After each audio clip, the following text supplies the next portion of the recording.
Fala galera, Nerd Bolha aqui dos quadrinhos, estou aqui com o Gelson Wichtenfelder, ele é professor aqui da Unilassalle, faz pós-doc aqui e a gente vai bater um papo com ele. Cara, muito obrigado por você ter dado essa entrevista aqui pra gente. Não, eu que agradeço ter essa oportunidade de estar sendo entrevistado por vocês, como eu já falei, já virei fanboy de vocês. Então, o sentimento é mútuo, cara. é, Bom, eu sei que o teu mestrado é relação a Aristóteles, super-heróis e tal, e tem uma discussão muito forte com a ética, assim, fala pra gente um pouco assim, relação super-herói e ética, como que isso funciona, como que é essa relação? tudo começou quando eu fui jogado em sala de aula e verdadeiramente eu não sabia dar aula de filosofia, né? Então foi o quanto muitos alunos fizeram abaixo para mim sair da escola, que a minha aula estava sendo chata. E aí que eu reparei, no momento de crise, né, como professor, eu me dei conta que uma frase que norteia a vida do personagem Peter Parker, vai se tornar o Homem-Aranha, tem a ver com questões de ética, né, com grandes poderes trazem grandes responsabilidades. Então larguei essa frase em sala de aula e eu e os alunos começamos a discutir sobre o que é o papel da ética, o que é responsabilidade, o que é justiça e assim por diante. Então ali eu percebi que eu tinha um grande potencial, né, pedagógico na minha mão. Como eu sou graduado em filosofia, eu comecei a fazer essas análises, comecei a fazer pequenos textos para trabalhar em sala de aula. E aí veio a ideia, então, de pesquisar isso mais profundamente e vim fazer um mestrado, então, para mostrar e pesquisar o quanto as questões da ética de Aristóteles, que é o primeiro livro no Ocidente e na filosofia a tratar essas questões, né, a prática ética e virtuosa, que isso estão inseridos na vida dos personagens. Então ali eu comecei a abordar dentro de 4 histórias. X-Men, que vai falar sobre a tolerância, né, e o quanto isso é necessário para a gente ter uma vida social saudável, que Aristóteles me falar que a polis necessita ter essa vida saudável. A questão do próprio Homem-Aranha, que ele vai conhecer o bem e assim possa agir, né, como um bem. Então ele veio mostrar o quanto os seus tutores e os seus pais passaram um grande exemplo para eles, foram modelos de vidas para eles, assim como o Batman. Ocorreu isso também, porque o Batman, pelo trauma, ele poderia tranquilamente virar um vilão, mas não virou porque ele tinha grandes tutores. E Aristóteles me fala que quando esses tutores são os modelos que na polis a gente necessita para nos espelharmos e assim a gente aprender, né, com eles e aí a gente praticando adquirir o hábito. E o Superman, né, vem culminar, então, na questão da felicidade aristotélica, que é o quê? Né? Eu verdadeiramente ser aceito na polis, que Aristóteles vem dizer que eu preciso primeiramente dar algo para a polis aqui é a comunidade, para poder ser aceito, e aí eu encontro minha felicidade. E que de forma acontece isso com Superman? Superman ele é um alienígena, que tem medo de dizer que é um alienígena, e ele quer ser normal, porém ao mesmo tempo ele quer ser aceito por essa comunidade, que é o doutor. Porém, ele só é aceito no momento que ele usa suas potencialidades, nesse caso alienígenas, em prol da sociedade. Então, ele está dando algo para a sociedade e a sociedade o reconhece. Não como um super alienígena, mas só como um super homem. Reconhecem ele como um homem. E aí está o anseio e o desejo do Superman de ser reconhecido como humano. Então, vem nesse momento que eu uso a minha herança, eu uso a minha potência, a minha potencialização em prol dos outros. Algo que Aristóteles tem dizer. No momento que eu dar algo de mim aos outros, para a sociedade, é nesse momento que a sociedade me acolhe.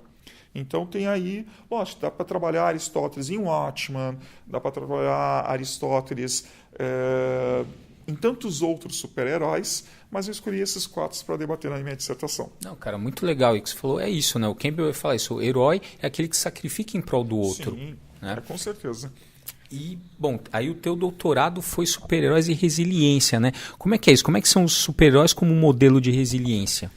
Eu parto da ideia que o super-herói é um modelo, né? Que Aristóteles tanto fala na Ética Nicômacos. Então, a ideia inicial era continuar trabalhando com a filosofia, porém eu caí aqui, fui chamado novamente no Lassalle, fazer o doutorado aqui, ganhei uma bolsa, e a minha orientadora era da psicologia. E ela foi uma das primeiras pesquisadoras a tratar resiliência aqui no Brasil. Então ali fui aprender o que é resiliência e tal, e eu percebi que os super-heróis têm isso, que eles vêm de um trauma, né, 97% dos heróis, eles vêm de um trauma, e desse trauma, antes de se tornar heróis, eles se superam. Então, eles são resilientes, e aí eles se empoderam e se tornam os super-heróis. Então, a gente vai ver o Batman, Homem-Aranha, Capitão América, Miss Marvel, tantos outros super-heróis, eles têm isso, né? Eles têm a queda, que é bem a jornada do herói, eles têm a queda, eles têm a superação, né? Eles não se deixam cair, né? Deixar ficar deitados, eles se erguem, se empoderam, e aí eles são modelos aos outros. Então, trabalhando isso, a gente criou uma expressão chamada pré-capa e pré-máscara. Fazer uma análise antes desses super-heróis se empoderados, né? Antes de se tornarem heróis, que várias pesquisas, tanto no campo da saúde, da psicologia, da educação, eles vão estudar o herói já empoderado. Então, a nossa ideia foi pesquisar antes disso. E, a partir disso, mostrar como super-heróis possam vir ser modelos. Então, a ideia era criar uma intervenção, né, psicoeducacional em ambiente escolar. Então, fizemos uma baita pesquisa entrevistando leitores de quadrinhos para ver se esses leitores percebiam que o herói poderia ser modelo, né, que eles percebiam que existiam esses traumas, essas situações de risco na vida do herói, tanto na vida do vilão. Depois foi feita uma outra pesquisa de um mapeamento, né, de intervenções que usam super-heróis, né, aonde estão essas intervenções, como são feitas e se qual a fase de vida do herói que eles estão analisando, se é já a fase empoderada ou a fase pré-capa. Então se percebeu que nenhuma, né, das intervenções mapeadas trabalhava pré-capa. Então a gente viu que a gente tinha um potencial nas mãos.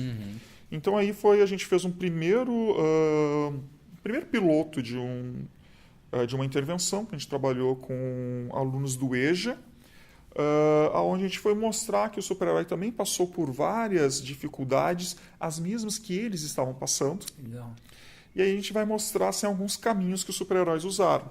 O que aconteceu? Eles começaram a usar esses heróis como modelos de superação para suas vidas.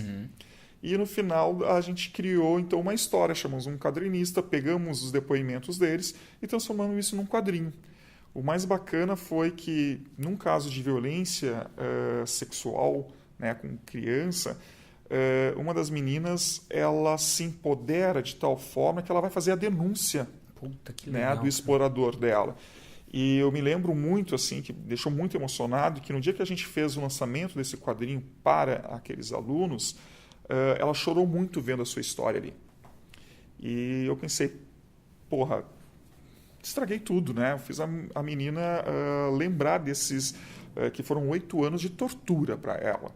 E eu, o que eu fiz e tal. Depois ela se abraça em mim e ela diz, obrigado. Obrigado por transformar a minha tragédia em arte. E ali eu vi um momento assim de catarse, o quanto o quadrinho possa ter uma potência muito grande para verdadeiramente salvar vidas. Então a gente viu que o super-herói pode salvar vidas reais.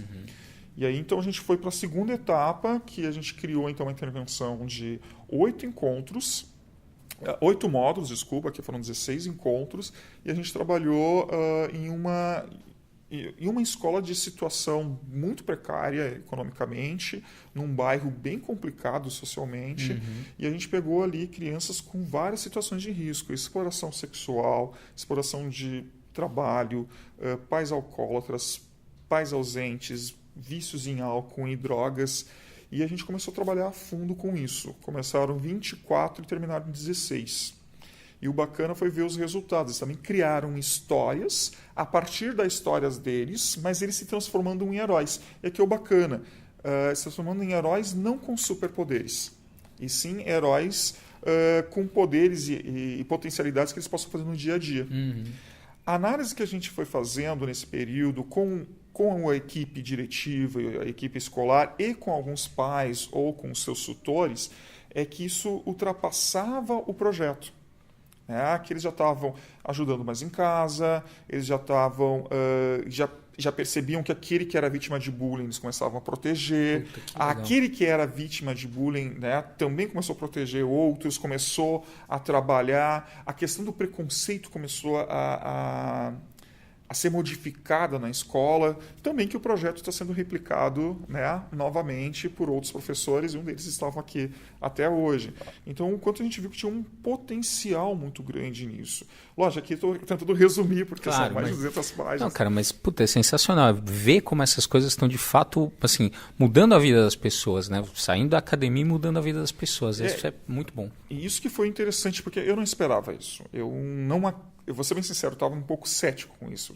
Pode transformar? Pode, mas de que maneira? Agora, fazendo a prática, cada dia era uma surpresa para mim. Havia a potencialidade que tinha isso. A gente, mesmo pesquisando há mais de 12 anos quadrinhos, a gente não via... Eu vi o quanto o quadrinho, o ícone super-herói possa ser gigantesco, com uma potencialidade pedagógica e social. Isso eu achei muito interessante. Legal. Bom, agora mudando um pouco de assunto, cara, eu sempre acho assim, os pesquisadores que eu conheço, os pesquisadores que têm os melhores trabalhos que eu já vi, são aqueles que também, antes de ser pesquisador, eram fãs. Consome. E ele consome, ele tem uma coleção.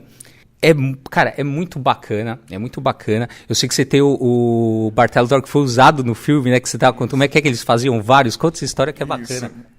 Eu tinha um amigo meu que ele comprava muito numa loja de Hollywood, que todos os itens de cinema eram vendidos lá.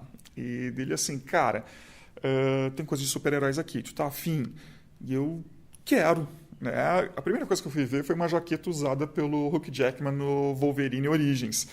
Quando eu li o preço, não dá, é impossível, né? Parece que eles tinham feito 5 jaquetas, né? E todas elas vinham com certificados do Estúdio Fox e da Marvel. Uma das questões que eu vi e estava em conta foi quando lançaram o primeiro filme do Thor. Daí tinha lá, eram 15 martelos que estavam à venda. O que acontecia? Na época eles faziam vários martelos, que era de fibra de vidro, leve, e cada vez que o ator jogava, quebrava. Então eles tinham que fazer uma produção muito grande desses martelos. E o que sobrou eles conseguiram vender. Então tem muitos assim que tem falhas na pintura, tem alguns arranhões, eles botaram à venda e estava um preço bem acessível. É isso, né? Eu vendi alguns quadrinhos, vendi alguns actions para comprar um rim e consegui comprar. Até achava que ia ser taxado quando veio para cá pela Receita, mas não foi. Chegou, né? Em menos de um mês chegou. Quando eu abri aquilo, eu não acredito que eu tenho isso, né? Tá. E na época, depois, eu comecei a levar em vários eventos e todo mundo assim, cara, tu vai arranhar essa porra e tal, não sei o quê. Mandei fazer uma réplica, que a réplica até ficou melhor que a original, para levar nos eventos, para deixar essa guardada hoje na minha casa. E vou te perguntar uma coisa, então. Bom, assim, de todos os personagens, todo esse universo, qual que para você é o mais interessante? Qual que você se identifica mais e por quê? Até agora eu não consegui escrever com o super-herói que eu mais me identifico, que é o Arqueiro Verde e o próprio Thor. Eu tenho projetos de escrita, eu sempre acho que não está legal, então eu deixo em stand-by, vou melhorar. O Arqueiro Verde, para mim, foi um dos primeiros super-heróis a tratar questões políticas e sociais de uma forma um pouco diferente que a Marvel. Né? Ele como agente de transformação. Me lembro muito quando o Oliver Queen ele tira o uniforme, se torna prefeito, ele sabe, eu preciso fazer coisas além do uniforme, né? Que eu preciso atacar a causa do problema, não os problemas, e isso eu achei muito bacana. E também um dos primeiros, não foi o primeiro, mas é um dos primeiros a trabalhar a questão do meio ambiente. Então, isso eu achei muito interessante. E ele é um herói muito local. Né? Se tu olhar a Liga da Justiça, até as animações, ele não era um que queria estar na Liga, ele queria ser mais local. Ainda tem aquela expressão assim, quando vocês estão lutando lá no espaço, as pessoas aqui embaixo do bairro também precisam da minha ajuda. E eu não posso esquecer essas pessoas. É um herói muito de comunidade. Assim como o Luke Cage também trabalha isso, mas como sempre gostei também de Arco e Flecha, foi alguém que eu simpatizei desde pequeno. Eu acho que desde lá do Super Amigos, né? Tinha a figura dele, eu curti muito e eu sempre seguia isso. O Thor, por uma questão de um deus aprendendo a ser humano. Né? Algumas passagens nos quadrinhos, assim, no filme também tem isso. Odin, seu pai, manda ele para a Terra para ser melhorado, né? Para ser digno. O quanto eu achei isso bem interessante. E o link com a mitologia direto. Né? Então é algo que o Stan Lee foi muito feliz para mim. Quase um personagem da DC, né? e o Batman da Marvel pelas questões, né? É um personagem que me chamou muita atenção e eu vou trabalhar isso. O que é um ser um deus, o que é um ser humano, o que é um ser digno, ser digno de algo. Então, o Thor sempre teve esse dilema na vida dele. Mesmo sendo um deus, ele tem esse dilema. O quanto é interessante ver na mitologia nórdica que, assim como a grega, tem essas questões, né? Os deuses com dilemas humanos, né? Ou aprendendo com humanos e vice-versa. Então, são os dois heróis assim que eu mais me simpatizo e tô louco para escrever sobre, né? Legal. Bom, cara, obrigado pela entrevista. Eu que agradeço. É isso aí. Até a próxima. É nóis.